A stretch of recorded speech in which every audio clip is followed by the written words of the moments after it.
On est également en ligne avec Thierry Vircoulon, chercheur associé au Centre Afrique de l'IFRI. Bonsoir Thierry Vircoulon, merci d'être avec nous sur France 24 pour commenter donc cette actualité au Burkina Faso. Est-ce que tout d'abord vous avez été surpris par ce coup d'État ? Je n'ai pas été complètement surpris parce qu'on avait senti en effet depuis quelque temps qu'il y avait une montée de tension parmi les militaires burkinabés et surtout parce que on ne donnait pas une espérance de vie très très longue à la junte du président Damiba qui est arrivé au pouvoir, qui a pris le pouvoir au début de cette année en chassant le président Kaboré. Parce qu'elle prétend, comme vient de le dire votre interlocuteur, elle prétend avoir la solution d'un problème alors qu'elle ne l'a pas. Le Burkina Faso est dans une impasse sécuritaire face à la menace djihadiste et ni la junte de Damiba ni celle de Ibrahima Traoré qui vient de prendre le pouvoir n'ont de vraies réponses à ce problème. Vous évoquiez... Allez-y, je vous en prie. Une impasse sécuritaire qui a justifié en effet le putsch de Damiba, qui justifie aujourd'hui le putsch d'Ibrahima Traoré, mais aucun des putschistes n'a la solution. Le groupe de militaires qui a pris donc la parole à la télévision d'État ce soir évoque en effet cette raison officielle pour ce coup d'État de l'incapacité, je cite, du lieutenant-colonel Damiba de faire face, disent-ils, à une insurrection islamiste. Peu de choses ont avancé sur le terrain en 8 mois. Beaucoup de choses ont reculé en fait. Il y a 10% maintenant de la population du Burkina Faso qui est déplacée. Au-delà de 30 km de Ouagadougou, on est dans des zones insécures. Il y a eu une attaque très importante sur un convoi récemment le 26 ou le 27 septembre qui a marqué l'opinion publique burkinabé. En fait, le Burkina Faso, sur le plan sécuritaire, est dans une trajectoire de chute libre.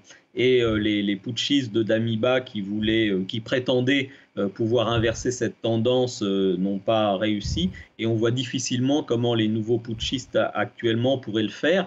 Et on voit qu'on est dans des logiques de junte instables, et au Burkina Faso comme au Mali, puisqu'au Mali on a eu aussi un double putsch et qu'on a maintenant un double putsch au Burkina Faso. Que sait-on d'Ibrahim Traoré qui est donc à la tête de ce coup d'État et qui officiellement prend la tête de la junte ce soir ?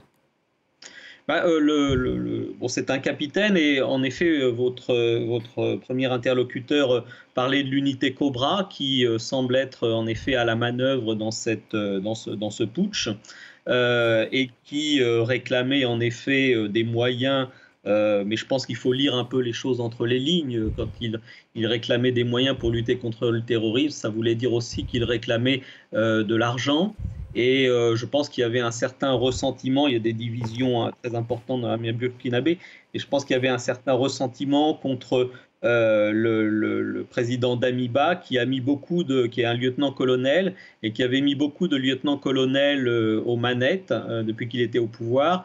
Et le fait qu'un capitaine prenne le pouvoir maintenant est le signe un peu d'une révolte des cadets face à leurs officiers. Comme on en a connu d'ailleurs dans le passé en Afrique de l'Ouest. Et ça montre qu'il y avait en effet entre les gens qui venaient de la garde présidentielle, entre les forces spéciales et entre le reste de l'armée, de grandes divisions dans l'armée burkinabé et que celle-ci est en fait très fragmentée. Thierry Vircoulon, selon l'agence France Presse, cet après-midi, plusieurs centaines de personnes, dont certaines brandissaient des drapeaux russes, se sont rassemblées sur la grande place de la nation à Ouagadougou pour réclamer une coopération militaire avec la Russie. Est-ce que c'est révélateur d'une opinion, disons, majoritaire dans le pays ? Qu'est-ce que ça vous inspire ? Je ne sais pas, je ne sais absolument pas si c'est une opinion majoritaire au Burkina Faso, mais en tout cas, c'est aussi le signe de cette impasse sécuritaire complète dans laquelle se trouve le Burkina Faso, où en effet, certains du coup appellent à l'aide la Russie, comme on l'a fait au Mali. Et on peut y voir à la fois de la manipulation et du désespoir, mais en tout cas, on voit clairement que les autorités burkinabés ne peuvent pas résoudre ce problème et du coup on peut en effet en appeler à la Russie. Ça peut être une opportunité pour en effet la Russie à saisir. On le verra dans les semaines qui viennent, mais en tout cas, il est clair que si les putschistes veulent faire mieux que leur prédécesseur, le lieutenant-colonel Damiba, il va en effet falloir qu'ils aillent chercher de l'aide ailleurs. Merci Thierry Vircoulon.